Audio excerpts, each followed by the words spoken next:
আসসালামু আলাইকুম। আমার এই আলোচনা যে যেখান থেকে দেখছেন এবং দেখবেন সকলের প্রতি রইল আমার আন্তরিক সালাম, শুভেচ্ছা, অভিনন্দন।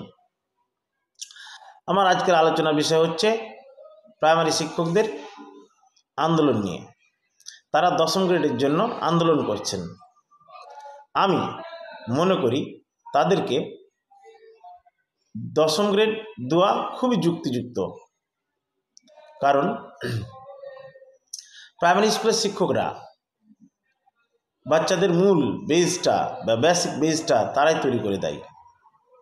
তারপরে এই বাচ্চারা বড় বড় অফিসার হয়, কেউ জজ হয়, ব্যারিস্টার হয়, ডিসি হয়, টিওনো হয়, সচিব হয়। তারা কিন্তু সমাজে এসে পরিচয় দেয়, আমি জজ, ব্যারিস্টার, ডিসি, ডিআইজি।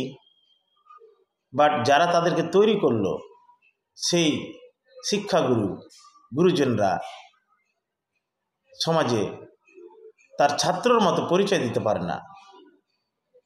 তাদেরকে পরিচয় দিতে হয়, আমি প্রাইমারি স্কুলের শিক্ষক, 18 গ্রেডে চাকরি করতাম বা 15 গ্রেডে চাকরি করতাম। তখন তাদের মাথা কিন্তু লজ্জায় নিচু হয়ে যায়। তাই আমি শিক্ষকদের পক্ষ নিয়ে বলবো, তাদেরকে অবশ্যই অনিবার্য দ্রুত 10ম গ্রেড দিয়ে তাদের স্কেল চালু করুন। আসসালামু আলাইকুম।